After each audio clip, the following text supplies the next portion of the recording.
是在你知道说的，我们就这样过。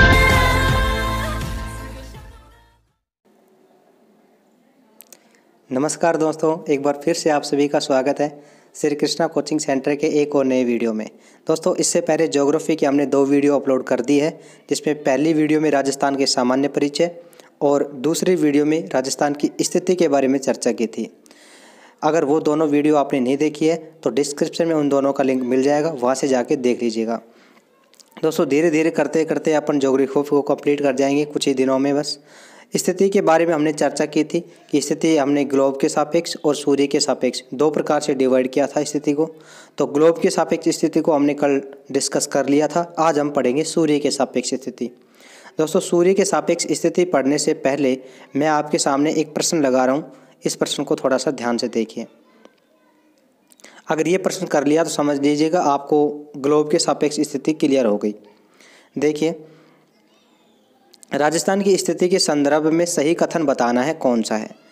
अभी आपको ये ध्यान नहीं देना है, केवल प्रश्न की तरफ देखना है। प्रश्न में 4 ऑप्शन है और नीचे 4 कूट दिए गए हैं।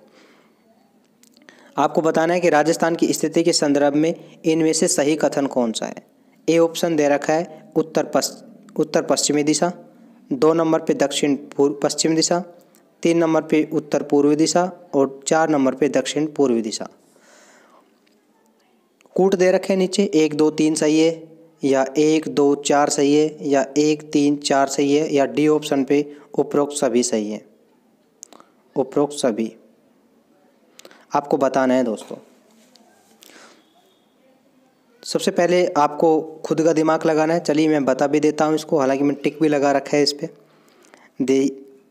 मैं समझाता हूँ आपको।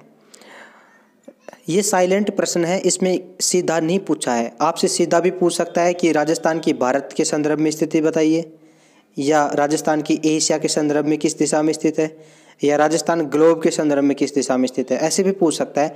लेकिन ये चारों प्रश्नों को एक साथ पूछ लिया देखिए जिसने। और कर्मचारी चयन आयोग आप जानते हैं एक साथ ऐसे ही प्रश्न पूछता है जिसमें 3-4 प्रश्न कंप्लीट हो जाए एक ही प्रश्न में। ये साइलेंट क्वेश्चन है। अगर हम देखें ए ऑप्शन, तो उत्तर पश्चिम जो दिशा है ये भारत के संदर्भ में बिल्कुल सही बैठती है, क्योंकि हमने कल डिस्कस कर लिया था कि भारत के संदर्भ में जो दिशा है राजस्थान की वो ये दिशा है। इसको हमने 4 भागों में डिवाइड किया था। ऊपर उत्तर है और इधर पश्चिम है, तो ये दिशा कौन सी होगी? उत्तर पश्चिम दिशा। देखा था ना हमने। तो ये भारत के संदर्भ में बिल्कुल राइट है। इसका मतलब ए ऑप्शन तो बिल्कुल सही है। दूसरा देखिए दक्षिण पश्चिम दिशा। तो दक्षिण पश्चिम दिशा हमने एशिया के संदर्भ में देखा था। एशिया के संदर्भ में हमने नीचे देखा था, एशिया को हमने 4 भागों में डिवाइड किया था और यह हमारा राजस्थान था, ये भारत में। तो हमने देखा था कि ये वाली जो दिशा थी ये कौन सी दिशा थी? दक्षिणी पश्चिम दिशा थी। तो एशिया के संदर्भ में भी राजस्थान की स्थिति बिल्कुल सही है। इसका मतलब आंसर नंबर 1 और 2 दोनों सही है। और अपन अगर ग्लोब के संदर्भ में देखें तो ग्लोब के संदर्भ में दोस्तों हमने देख लिया था कि राजस्थान कौन सी दिशा में है? उत्तर पूर्वी दिशा में है। इसका मतलब तीसरा भी बिल्कुल सही है। रही बात चौथे की दक्षिण पूर्व, तो देखिए दक्षिण और पूर्वी ये दिशा है। यहाँ तो हमारा राजस्थान है नहीं, हमारा राजस्थान तो ऊपर है, इसलिए ये तो ऑप्शन बिल्कुल गलत हो जाएगा। ठीक है, तो जहाँ जहाँ पर भी 4 आया हुआ है ना, 4 नंबर कूट आया हुआ है, वो ऑप्शन गलत हो जाएंगे। तो बी भी गलत हो गया और सी भी गलत हो गया। जब ये दोनों गलत हो गए तो उपरोक्त सभी वाला तो ऑटोमेटिक ही गलत हो गया। इसका मतलब हमारा जो आंसर है वो ए नंबर सही है। समझ गए?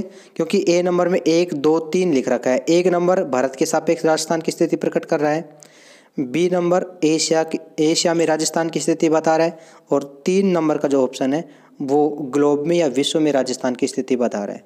ठीक है दोस्तों, इससे डीप आपसे कुछ नहीं पूछेगा। इसमें एक ही प्रश्न में चारों प्रश्न इंक्लूड हो चुके हैं। ठीक है दोस्तों, अब अपन बढ़ते हैं आगे और जानते हैं आज राजस्थान की सूर्य के सापेक्ष स्थिति। सूर्य की सापेक्ष स्थिति देखने से पहले आप एक बार इस डायग्राम को देखिएगा। ये हमने ग्लोब बना रखा है और ग्लोब में ये शो कर रखा है सभी, जिसे हमने ग्लोब बनाया। ये सबसे पहले कौन सी रेखा? 0 डिग्री अक्षांश रेखा, भूमध्य रेखा या विषुवत रेखा, ये हमने खींच दी। इससे जस्ट ऊपर देखिएगा 23.5 डिग्री उत्तरी अक्षांश पे एक रेखा है जिसे अपन कर्क रेखा कहते हैं। इसी प्रकार नीचे की तरफ देखिए 23.5 डिग्री उत्तरी दक्षिणी अक्षांश में एक रेखा है जिसे भी इसे अपन मकर रेखा कहते हैं दोस्तों। ये इसको काट के थोड़ा मकर रेखा कर लीजिए, मकर रेखा। ठीक है, प्रिंटिंग में थोड़ा गलती हो गई। इसी प्रकार अब ऊपर देखिए 66.5 डिग्री उत्तरी अक्षांश में ये आर्कटिक वृत्त है और नीचे देखिए 66.5 डिग्री दक्षिणी अक्षांश में अंटार्कटिक वृत्त है। समझ गए इसको। अब इधर सूरज की तरफ देखिए एक बार, इसको मकर रेखा कर लेना आप। ठीक है, अब सूरज की तरफ देखिए एक बार। सूरज की किरणें सबसे सीधी किरणें कहाँ पड़ रही है? भूमध्य रेखा पर या 0 डिग्री अक्षांश रेखा पर। इसका मतलब ये जो रेखा है 23.5 डिग्री उत्तरी अक्षांश, 23.5 डिग्री दक्षिण अक्षांश, इसके बीच में सबसे ज़्यादा गर्मी रहने वाली है। भी गर्मी रहेगी क्योंकि ऊपर तो जाएगा तो किरणें कैसी होती चल जाएंगी, तिरछी होंगी और सूर्य की किरणें कम पड़ेंगी। जहाँ पर कम पड़ेंगी वहाँ पर कैसे होगी, ठंडा स्थान रहेगा, और जहाँ पर सबसे ज़्यादा किरणें पड़ेंगी सूरज की वो स्थान गर्म रहेगा। इसलिए इस क्षेत्र को कहते हैं अपन उष्ण कटिबंधीय क्षेत्र। कौन सा क्षेत्र कहते हैं? उष्ण कटिबंधीय क्षेत्र। ठीक है, हालांकि इनकी चर्चा अपन करेंगे आगे चल के। फिलहाल नॉर्मल समझ लीजिए आप कि जब भी सूरज की सीधी किरणें पड़ेंगी तो कहाँ पड़ेंगी? 0 डिग्री अक्षांश रेखा या भूमध्य रेखा पर। जैसे जैसे ऊपर की तरफ बढ़ेंगी सूरज की किरणें कम होती चली जाएंगी। ठीक है, और सबसे ऊपर अगर मैं बात करूँ ध्रुवों की तरफ देखिए तो सबसे ऊपर अगर बात करें तो सूर्य की किरणें तिरछी पड़ेंगी, इसलिए यहाँ पर क्या पड़ेगा? सर्दी पड़ेगी, अर्थात शीत कटिबंधीय क्षेत्र कहता हूँ इसको मैं, शीत कटिबंधीय क्षेत्र कह दूँ। ठीक है, और नीचे भी क्या होगा? ये ध्रुवों पर सबसे तिरछी किरणें पड़ेंगी, इसलिए यहाँ पर भी सर्दी पड़ेगी, तो ये भी मैं शीत कटिबंधीय क्षेत्र कहता हूँ। ठीक है, अब रही बात बीच वाले हिस्से की। देखो ये बीच वाला हिस्सा इसमें बच गया ना, और इधर भी बीच वाला हिस्सा बच गया। तो ऊपर तो है शीत, कैसा है? शीत, और नीचे है उष्ण, है ना उष्ण। मैं देखो दोबारा से बताता हूँ आपको। इसमें ऊपर तो है शीत और ये है उष्ण, तो इन दोनों के बीच में एक क्षेत्र बच गया जिसे शीत प्लस उष्ण, शीत प्लस उष्ण करेंगे तो क्या बन जाएगा? शीतोष्ण। अर्थात इस एरिया को अपन शीतोष्ण कटिबंधीय क्षेत्र कहते हैं। और इसी प्रकार से यहाँ पर शीत क्षेत्र हो गया और ये आप जानते हैं उष्ण कटिबंधीय है। दोनों के बीच का क्षेत्र ये बच गया, तो ये भी कैसा हो जाएगा? शीत प्लस उष्ण, अर्थात शीतोष्ण कटिबंधीय क्षेत्र। ठीक है, समझ गए होंगे। अब मैं बात करता हूँ आगे सूर्य के सापेक्ष किरणें। तो राजस्थान आप देख लीजिएगा कहाँ है राजस्थान। इसमें राजस्थान देखो ये रहा, ये हमने बना रखा है राजस्थान। तो राजस्थान में सबसे सीधी किरणें कहाँ पड़ेंगी? पहला प्रश्न तो यही बन जाएगा। यहाँ से सीधी, फिर थोड़ी सी तिरछी होती चली गई, तिरछी होती होती जैसे ही जाएंगी तो राजस्थान में सबसे पहले कहाँ पड़ेंगी? नीचे नीचे पड़ेगी ना सबसे सीधी। तो नीचे नीचे कौन सा जिला है? बताओ कौन सा जिला है? बांसवाड़ा, बिल्कुल सही है। तो सूर्य की सबसे सीधी किरणें कहाँ पड़ेंगी? बांसवाड़ा पर पड़ेगी।